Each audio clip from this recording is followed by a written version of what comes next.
This is going to serve as your complete guide to shopping for nuts. Now, when we're looking at nuts, there's a number of different things we have to look at. It's not just the carb content, it's not just the fat content. We look at three really important things. First thing we look at is what is the monounsaturated fat content. Okay, monounsaturated fats are going to be the types of fats that you're going to find in olive oil and avocado oil, things like that. Those are the fats that are very heart healthy, but they're also very, very stable. Okay. The other piece we want to look at is we want to look at the omega-6 content. Now, what's interesting when you're shopping for nuts, most nuts have a large amount of omega-6s in them. So if you were to gauge your nut shopping based solely on omega-6s, you pretty much would only be buying macadamia nuts because almost all nuts have a bunch of omega-6s. So what you want to be looking at more importantly is the ratio of omega-3 to omega-6. And what I mean by that is, even though the omega-6 content of some nuts might be high, we need to factor in the ratio of omega-3s because that's what's going to actually matter. I know it sounds complicated, but we'll explain it. And the third thing we need to be paying attention to is phytic acid or anti-nutrient content. What this phytic acid does is it binds to the minerals that are in the nuts, making it so that the nuts are really void of any real nutrition. So if we kind of start off, I want to address probably the worst one first. Okay, when you look at cashews, the problem we face with cashews is first and foremost, very, very high carbohydrate content, okay? But that's not the end of the world because not everyone's doing a ketogenic diet. You're not worried about that per se. But the problem that we face with cashews is there are over 600 milligrams of phytic acid in a 200 calorie serving. So we're looking at a tremendous amount of phytic acid. So in addition to having a high amount of carbohydrates, you're really neutralizing a lot of the actual mineral content that you would be getting out of that nut in the first place. Not to mention it's a very low monounsaturated fatty acid content. So across the board, as far as general health is concerned, there's a reason cashews taste so good. It's because they're probably not the best one for you, right? So if we move across the board, let's take a look at, these are an important one. Okay, almonds, right? We think almonds, they're going to be high in monounsaturated fats, right? Not really, not like you would think. So the thing with almonds is, although they seem to be high in monounsaturated fats, the omega-6 content is so high that it vastly supersedes that effect. So if you've ever noticed when you're eating a whole lot of almonds, you actually kind of get digestive upset. A lot of that has to do with A, the phytic acid, but B, just the fiber content really kind of can disrupt some people. But this is where it's deceiving. Like if you look at total fat, you see, okay, I've got 10 grams of monounsaturated fat, only 3.5 grams of poly. On the surface, it looks like such a good fat. But there's a couple of things we need to look at. A, the phytic acid content being very, very high in almonds. But you have to be very careful. Such a difference between saying, okay, let's just get some roasted salted almonds that have, oh my God, even this. This is pathetic. This is the perfect example right here. Okay, roasted and salted almonds. You think there's nothing to it, right? We look at the ingredients and we say almonds, what's that second ingredient? Expeller pressed canola oil. So let's pretend, hypothetically, that the almond already was a perfect fatty acid profile. But then all of a sudden, you've got an additional oil added to it. If almonds are so healthy, why do we need to add an extra oil to it? And not only are we adding an oil, we're adding canola oil, which is a very high omega-6 oil. I'm not trying to bag on omega-6s. They have their place. They certainly do. Like omega-6s can be just as anti-inflammatory as they are pro-inflammatory. The point is, you're putting a potential rancid oil on a perfectly good nut. Like, I'm not trying to bag on almonds. I'm trying to bag on some of the crap they put in them. Look at this. Vegetable oil, almond, canola, safflower, and or sunflower oil. You know what I don't like about this? They can't even tell what oil is in this because it's so across the board and so inconsistent. We have, it could be almond, it could be canola, it could be safflower, it could be sunflower. But then look at corn maltodextrin, hickory smoke flavor, yeast, in this case, hydrolyzed corn and soy protein and natural flavors added to this, okay? And then if you're gonna get almonds, here's the downside. If you're gonna get almonds, you should probably go for the raw almonds. But then we run into a situation with raw almonds. When you have just raw almonds, the phytic acid content is exponentially higher. So if you're shopping for almonds, you'd ideally wanna be finding almonds that are dry roasted and don't have any other crap on them at all. Okay, now let's kind of move on down the board. I wanna kind of jump over to the two nuts that are gonna be the best. Let's see if they've got good Mac nuts here. Oh, you know what? I think they were down here. So as far as, let's see. Oh, here we go. So in this case, now Whole Foods does have dry roasted macadamia nuts. So in this case, this is great. Like we just see just dry roasted macadamia nuts. That's awesome. But once you start getting into the categories where they have flavors and they have seasonings on them, you run into this exact same problem. In fact, like some of the big name ones, which we'll go to another store and kind of point them out, some of the really big name ones that you'll see in the store, like some of the first ingredients, you've got malted dextrin, you've got yeast extract, you've got all kinds of things that are basically like MSG to enhance the flavor of the macadamia nut. Again, it defeats the whole purpose, because I'll tell you right out the gate, as far as omega-6 profile and omega-3 profile goes, macadamia nuts have practically zilch when it comes down to omega-6s. They're not super high in omega-3s, but that's not important. The ratio of omega-3 to omega-6 is so high because the omega-6 content is so low. So what that simply means is you have one of the most stable fats that you could possibly get with a macadamia nut. I mean, I know you're paying a little bit more for a macadamia nut. They're considered a more premium nut, but as far as quality is concerned, they're epic, and there's pretty much no phytic acid in them. So you don't have any of the anti-nutrients, you don't have any of the oxalates, none of the phytic acid that's inhibiting the actual nutrients and the minerals from absorbing. I went ahead and I popped a link down below for House of Macadamia. If you look at the back of their bag, you'll actually see, if you look on the footage that's on the screen right now, like the only ingredients are the macadamia nuts and the seasonings. That's it, like straight up. And then the Nambian sea salt, that's it. So it's like salt and black pepper. And they even have like a bunch of bars and stuff like that. The first ingredient is literally macadamia nuts. So if you were to go and you were to get like any protein bar off the shelf, it's gonna have a bunch of garbage in it. And the first ingredient is probably gonna be like soy protein isolate, or maybe milk protein isolate if it's a hair better. So the difference with these bars are actually literally macadamia nuts is the first ingredient. They're totally farmer owned. There's no artificial crap in them. So I popped a link down below. That's a 20% off discount link, plus a free 16.9 ounce bottle of their cold pressed macadamia nut oil. So that link's down below. So check them out after this video. We'll do a little bit more deep dive into macadamia nuts in a minute. Let's jump over. Oh, here's another perfect example. Okay, I'm not gonna lie. Like, yes, I'm a little bit biased towards macadamia nuts, you can probably tell. And I'm going to be fully frank here. Like, I love pistachios. I don't dislike pistachios, but there's just something that people need to know about pistachios. Okay, they're one of the highest protein nuts, which makes them tremendous for a lot of reasons. But we also have to factor in, they're one of the lowest fiber, highest carb nuts. So if you're following a lower carb diet, it's very easy to overdo these. But the bigger issue that we face with pistachios is, once again, the phytic acid content is very high. It's not a terrible omega-6 profile, but the thing is for such an expensive nut, you're not getting the actual fatty acid value that you would be getting out of, say, like a pecan or a macadamia nut. So they kind of lead you to believe that they're a more premium nut. They're actually a very inexpensive nut. And the marketing has just been so good surrounding pistachios that we're led to believe they're the best. And again, if you get straight up dry roasted that doesn't have anything, they're still good nuts. Like, don't get me wrong, I eat pistachios, I'm not a freak. But we look at this stuff. And here's the funny thing, like, we're at Whole Foods right now. Like, Whole Foods is supposed to be Whole Foods. And check this out. Pistachios, sugar, sunflower oil, salt, honey, and natural flavors. Like, I get it, we're adding flavors to them, but why can't we add flavors without that garbage? And then the chili roasted, same kind of deal. It's like pistachios, sunflower oil, salt, sugar, citric acid, malic acid, red Tabasco pepper. I could deal with that, that's cool. Garlic powder, I can cool with that. Yeast extract is another word for MSG. Yeast extract, essentially what that does is that lights up your brain like a Christmas tree. So it makes things taste better. So it gets really frustrating because, candidly, you take a perfectly good nut and you turn it into crap. And that's something you very well should know. Bang for your buck. Now, I will say, they are a nice amino acid profile. So if you're trying to get a nut that has more protein, yeah, pistachios are tremendous for that. So we've got pecans here. Now, pecans are going to be a close second to macadamias. The reason is again, very, very low phytic acid content. So as far as the anti-nutrients are concerned, stellar. As far as the carb content is concerned, right nice and low. Again, pecans are a really good nut. Very low omega-6, decent amount of omega-3. So they're pretty solid overall. The only downside that we have with pecans is they're not as high up in the monounsaturated fatty acid content. If you look at like a macadamia nut, they're 78% monounsaturated fats. I believe a pecan is around 58%, so it's still high, but nothing like, say, a macadamia nut.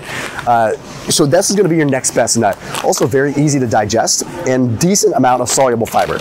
Speaking of soluble fiber, let's see if we can find hazelnuts anywhere, because it's important to talk about hazelnuts. Yeah, here we go. with hazelnuts, super cool thing to know about hazelnuts.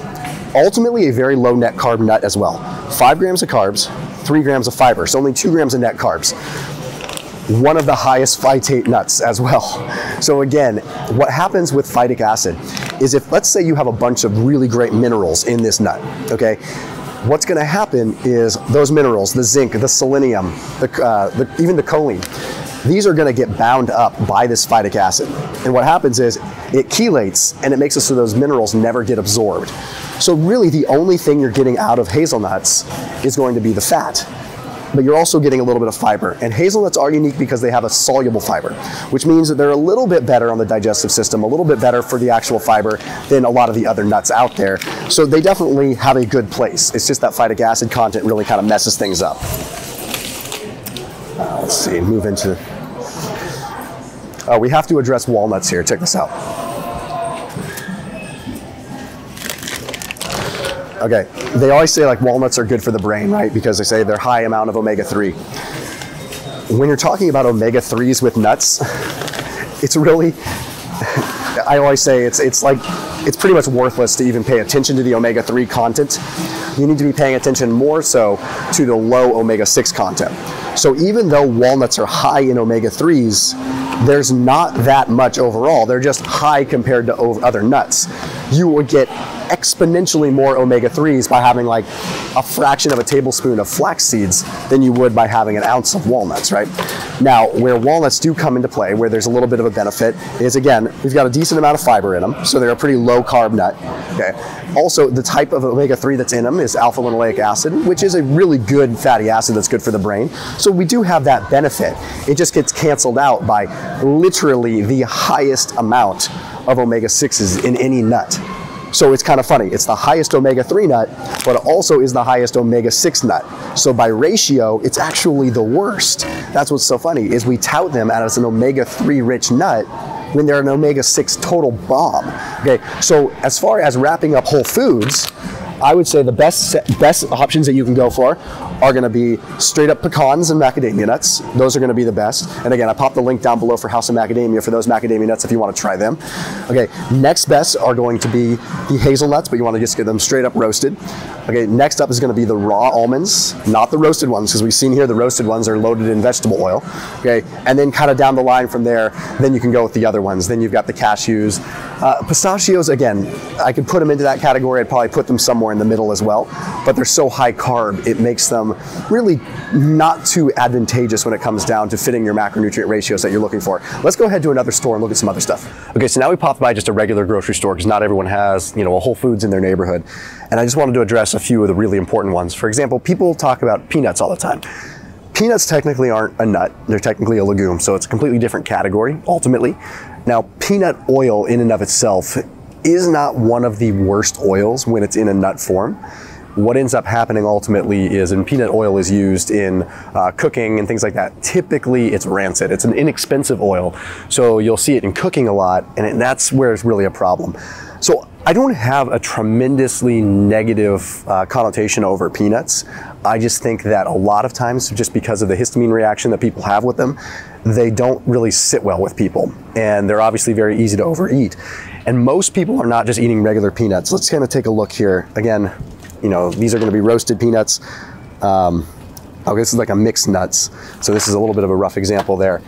If you look at even salted peanuts here, yeah, so they're adding peanut oil on top of it. So it's peanuts and peanut oil and sea salt. Not the end of the world. I just think if I had to pick something over peanuts, like people say, okay, if you had to choose peanuts or almonds, peanuts are still not very high carb, but I think they're somewhat demonized a little too much because they're not the end of the world. That being said, they're just a low quality ingredient. There's not a lot of overall just minerals to it. There's not a lot of nutrition to them. They're just kind of empty calories in a lot of ways. But again, when you start getting into the peanut world, it's very easy. It's so dangerous, right? Look at this, like honey roasted peanuts. You would think that on the surface, this would deter people, but these are some of the most popular items with planters. Like, in fact, they probably move just as much in the way of the honey roasted as they do with a lot of the others. And look at this, peanuts, sugar, honey, corn syrup, sea salt, peanut oil, and xanthan gum. Like, that doesn't really make sense. Why would you need xanthan gum in there? It's probably just an anti-caking agent.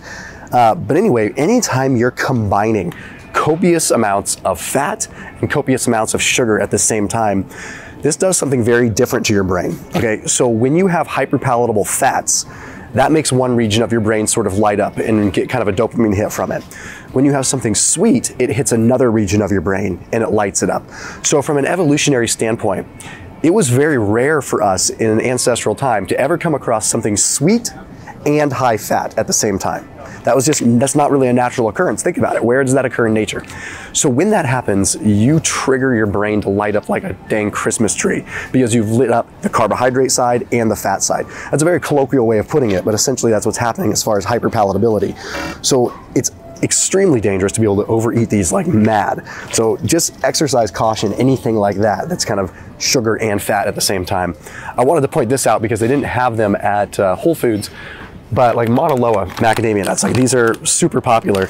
So anyway, so Mauna Loa here, these are, you know, a common macadamia nut. If you go to Hawaii, like you go to the ABC stores there, they're just everywhere.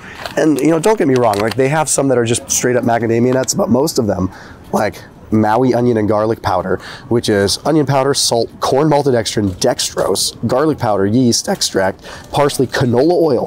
That is what irritates me the most. That's what you have to watch out for the most. Okay, this is a supposedly benign nut that they have now taken something that has practically no omega-6s in it whatsoever, and they have added canola oil. Probably rancid. It's not even expeller pressed. At least at Whole Foods it was expeller pressed, which means that it's pressed and extruded, or not extruded, but basically they get the oil in a way that is without heat. So they don't have to use toxins, they don't have to use hexane, they don't have to use the chemical solvents. This is just straight up regular canola oil. That's what you really have to be careful. And then silicone dioxide, and at least they add macadamia nut oil, but you would think they would be using that instead of canola oil. Total shortcut in my opinion. So you just have to be really, really careful with what you look at. Okay, now I know I'm wearing a different hat, a different shirt. I don't have a videographer anymore. You know, I pissed him off, he's gone. Anyway, point is, I came to another store because I was hoping to find Brazil nuts. The reality is that it is dang hard to find Brazil nuts at a regular store these days. So the reason that I wanted to mention Brazil nuts is Brazil nuts are a very interesting nut. They are exceptionally high in selenium, which is tremendous for our thyroid, exceptionally high in choline, which is something that you'd find in eggs as well. Choline is a precursor to acetylcholine, so tremendous for the brain. Really just one of the most mineral-packed nuts that you can find. But the big glaring problem with Brazil nuts is Brazil nuts are exceptionally high in phytic acid. So the mineral aspect is largely combated by that, which means that the nutritional benefit you get out of a Brazil nut unfortunately gets a little bit canceled out. I still find them to be one of the best nuts that you could possibly eat, simply because the fatty acid profile is halfway decent as well, but we just run into that problem where we don't get much nutritional value out of it. So I came to the store trying to find Brazil nuts, but all I found was a bunch of mixed nuts. And I think it's important that you know, like, I might be able to find, yeah, there's Brazil nuts in these mixed nuts, right? But if we look closely at the ingredients, it's still a bunch of peanut oil added, peanut oil, canola oil, even though everything else is dry roasted. It's very difficult to find these good quality nuts. So just to recap, so that everyone has an idea, first and foremost, avoid the nuts that are sweetened, avoid the honey roasted, avoid those things. They're an absolute trap. Second of all, focus on your mono unsaturated fats first. It's the most stable oil that you're gonna be able to find in a nut. The only exception is going to be a pili nut because they're in a little bit of a different category because they're predominantly saturated fat. Saturated fat is very stable, but in this case, we don't get a huge benefit out of it. So we want to look at the nuts that have the highest monounsaturated fat. So in that case, we have macadamia nuts, we have pecans in second place. Then we have things like hazelnuts, which unfortunately have a high phytic acid content. Then we have almonds, but also have a high phytic acid and high omega-6 content. And then we kind of further on down the line, we have walnuts, which are high omega-3, but very high omega-6 too. So they don't really fit the bill. Then we have pistachios, which are a decent amount of omega-6, but really, or excuse me, a decent amount of omega monounsaturated, but unfortunately quite a bit of omega-6 as well, and they're so high carb they don't necessarily fit the bill. So just to break it down, the basics that you really want to lean into: almonds, macadamia nuts, pecans, those are really your go-tos. As always, keep it locked in here on my channel. I'll see you tomorrow.